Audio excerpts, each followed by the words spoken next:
तो पिछले काफ़ी टाइम से मुझे कमेंट एक क्वेरी परेशान कर रही थी कि हम एफईए के अंदर इंग्लिश फैसिलिटेटर कैसे बन सकते हैं। इसके साथ ही कुछ लोग मुझसे पूछते थे कि सर इसको अप्लाई करने का प्रोसेस क्या है, क्या हम कर सकते हैं इसको अप्लाई करने के लिए, कहाँ से नंबर्स मिलेंगे या कोई फॉर्म है जो हमको फिल करना पड़ेगा। इसके अलावा एक क्वेश्चन और मुझे काफ़ी टाइम से लोग पूछ रहे थे कि इंटरव्यू में वो लोग क्या पूछने वाले हैं। तो मैं काफ़ी सारे लोगों को इसका रिप्लाई देता हूं, पर फिर भी ये क्वेश्चंस आना बंद नहीं हो रहे हैं। तो मुझे लगा कि इसके बारे में मुझे एक डेडिकेटेड वीडियो बनाना चाहिए। तो ये वीडियो कंप्लीटली उन्हीं क्वेश्चंस को आंसर करेगा, साथ ही साथ कुछ नए क्वेश्चंस का आंसर करने का भी मैं कोशिश करूंगा जो एफईए से रिलेटेड मुझे मिलते हैं। तो चलिए शुरू करते हैं आज के इस वीडियो को।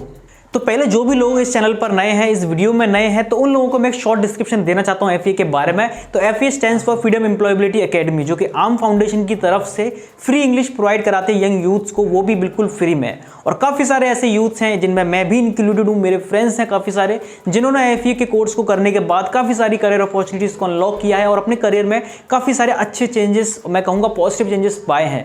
तो एफईए एक फ्री इंग्लिश प्रोवाइड करने वाली कोचिंग है जो इंग्लिश के साथ साथ पर्सनैलिटी डेवलपमेंट, सेल्फ ग्रोथ और करियर अपॉर्चुनिटीज़ के बारे में आपको बहुत कुछ सिखाती है। और इसी में जो इसके टीचर्स होते हैं जो आपको इंग्लिश सिखाते हैं उनको बोला जाता है इंग्लिश फैसिलिटेटर्स। ये खुद को टीचर्स नहीं कहते हैं, ये खुद को फैसिलिटेटर्स कहलाना पसंद करते हैं क्योंकि ये फैसिलिटेटर्स की तरह ही काम करते हैं, आपको हेल्प करते हैं चीज़ों को सीखने में। और काफ़ी सारे स्टूडेंट्स ऐसे हैं जो एफईए के कोर्स को करने के बाद फैसिलिटेटर बनने के लिए अप्लाई करते हैं और उसके बाद काफ़ी अच्छी जॉब इस एफईए में करते हैं। तो आज का ये वीडियो बेस्ड ही फैसिलिटेटर्स के ऊपर ही है क्योंकि ज़्यादातर लोग मुझसे यही जानना चाहते हैं कि आप फैसिलिटेटर कैसे बने, कैसे आपने इंटरव्यू क्रैक किया, क्या प्रोसेस के थ्रू आपने अप्लाई किया था और क्या क्या करियर अपॉर्चुनिटीज़ हमें एफईए में फैसिलिटेटर बनने के बाद मिलती हैं। तो क्वेश्चन नंबर 1 से अगर मैं स्टार्ट करूं तो वो था कि सर एलिजिबिलिटी क्या है, कि हम कब अप्लाई कर सकते हैं। तो ये मैंने अपने काफ़ी सारे वीडियोस में पहले भी बताया है कि सबसे पहले आपको एक ग्रेजुएट होना पड़ेगा, कॉलेज ग्रेजुएट।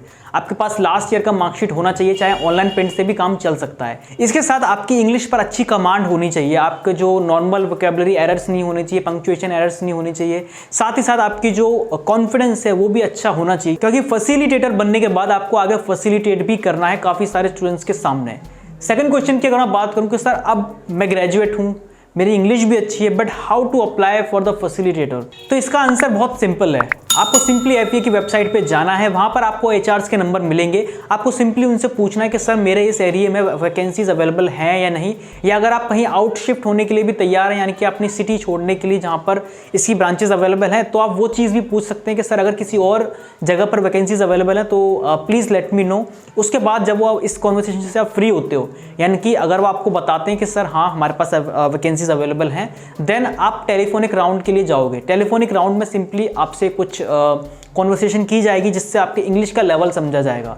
और इस कॉन्वर्सेशन के बाद अगर उनको लगता है तो वो आपको एक राइटिंग टेस्ट भी लेते हैं जिसमें आपको 250 वर्ड्स में एक अच्छा सा आर्टिकल राइट करने के लिए कहते हैं। ये आर्टिकल सिंपली आपसे लिखवाया जाता है ताकि आपकी अंडरस्टैंडिंग समझी जा सके किसी टॉपिक के ऊपर, और आप किस वे में सोचते हो, आप वोकेबलरीज का कितने अच्छे तरीके से यूज़ करते हो, पंक्चुएशन एरर्स का देखा जाता है, स्पेलिंग एरर्स को देखा जाता है। और ये प्रोसेस जो मैं आपको बता रहा हूँ थोड़ा डिफरेंट भी हो सकता है, ठीक है। इस प्रोसेस के बाद जब उन्हें लगता है कि आप सूटेबल हो, आपकी इंग्लिश अच्छी है, आप एक पॉजिटिव एटीट्यूड लेके आओगे एफईए में, देन उसके बाद आपके जो मैनेजर्स होंगे उस जो भी ब्रांच आपकी है वो आपको एक छोटा सा इंटरव्यू लेते हैं आपके बारे में जानने के लिए कि आप कहाँ रहते हो, क्या करते हो, क्या करना चाहते हो एफईए में, किसी भी कॉर्पोरेट जॉब की तरह। देन वहाँ पर आपको फिर ट्रेनिंग के लिए बुलाया जाता है। थर्ड प्रोसेस यही है। मुझे काफ़ी सारे लोगों ने मेल किया पर्सनली, सर ट्रेनिंग में क्या होगा, हम बहुत नर्वस हैं, क्या किया जाए। मतलब ट्रेनिंग में ऐसा ना हो कि हम अभी सिलेक्ट हो गए इंटरव्यू में और ट्रेनिंग में शायद कुछ गड़बड़ हो जाए हमारे साथ। तो मैं आपको एक चीज़ बताना चाहूँगा, सारी चीज़ें ट्रेनिंग की मैं आपके साथ डिस्कस नहीं करूँगा, पर बस इतना बताना चाहूँगा कि इंटरव्यू के बाद जब आप ट्रेनिंग में पहुँचते हो तो वो ट्रेनिंग आपको असेस करने से ज़्यादा आपको सिखाने पर फोकस करती है। ऑफकोर्स वहाँ पर आपके कुछ टेस्ट होंगे, बट वो टेस्ट इसलिए नहीं है कि आप वीक हो, बट इसलिए है कि आप सीख सको। तो उस चीज़ का नर्वसनेस को भूल जाइए। वहाँ पर भी सिंपल टेस्ट होते रहेंगे, बट वो टेस्ट आफ्टर असेसमेंट्स होंगे, यानी कि वहाँ पर असेसमेंट ऑफ लर्निंग नहीं होगा, वहाँ पर असेसमेंट फॉर लर्निंग होगा। तो आप इस चीज़ को सिंपली समझ लीजिए, ट्रेनिंग जो है आपकी हेल्प करने के लिए, आपको परेशान करने के लिए नहीं है।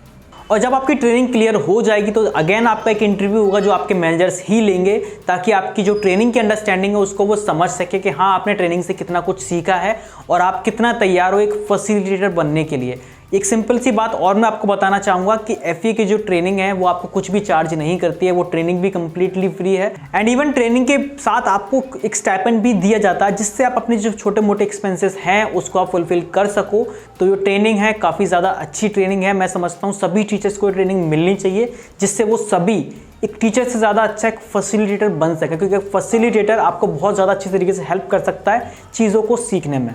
Now, if I talk about how to become a facilitator, so let me tell you, this is the process by which you can become a facilitator. But most important thing which you should understand, that training is all about facilitation.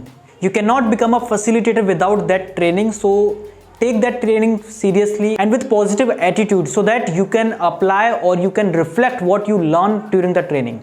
Now अगर कुछ लोगों ने मेरे से पूछा sir मेरे area में vacancies available नहीं है, व्हाट शुड आई डू, तो उनको मैं बताना चाहूँगा कि ऐसा ऑफकोर्स पॉसिबल हो सकता है कि आपके एरिया में वैकेंसीज ना हो, बट अगर आप रेडी हो, अगर आप विलिंग हो कि मैं अपने एरिया से बाहर जाकर यानी कि अपने नियर बाय सिटी में जाकर भी फैसिलिटेशन करने के लिए तैयार हूँ, तो वहाँ पर आपको शायद वैकेंसीज मिल जाए। जैसे कि मैं अभी आगरा में ही रहता हूँ, बट जब मैंने ज्वाइन किया था तो मुझे आगरा में कोई भी वैकेंसीज नहीं थी और मुझे मथुरा ज्वाइन करना पड़ा था जो कि मेरे नियरेस्ट था। तो ऐसा आपके साथ भी हो सकता है और इसी के साथ आप फैसिलिटेटर बन जाते हो। अगर मैं बात करूँ करियर अपॉर्चुनिटीज़ की FEA में, then there are many actually. If you want to unlock any opportunities in FEA, then there is just simple step. You have to become a facilitator first. Without becoming a facilitator, you cannot become the manager, the TM, the AM and the other training staffs, the career counselors. Firstly, you should become a facilitator. You should understand how and what a facilitator do. After that only you can apply for any other opportunities which exist in FEA. तो simple सा step यही है, आपको facilitator पहले बनना ही पड़ेगा, आपको समझना पड़ेगा FEA करता क्या है। इसके बाद आप ऐसा नहीं हो सकता कि आप चाहें FEA में सर मुझे तो मैनेजर बनना है और मेरी ये क्वालिफिकेशंस हैं, आप मुझे मैनेजर की पोस्ट दे दीजिए। ऐसा नहीं होने वाला। FEA फॉलोज अ हायरार्की जो कि आपको भी फॉलो करना पड़ेगा। आपको फैसिलिटेटर बनने के साथ जितना अच्छा आप काम करते जाते हो उसके साथ आपको प्रमोशंस मिलते जाते हैं और FEA में प्रमोशंस के काफ़ी ज़्यादा चांसेस होते हैं, तो आप उनको ग्रैब कर सकते हो। तो ये था मेरा आज का कंप्लीट वीडियो कि आप FEA में फैसिलिटेटर कैसे बन सकते हो, साथ ही साथ क्या प्रोसेस हैं इसके और क्या ट्रेनिंग में आपके साथ होगा, क्या इसके करियर अपॉर्चुनिटीज़ हैं।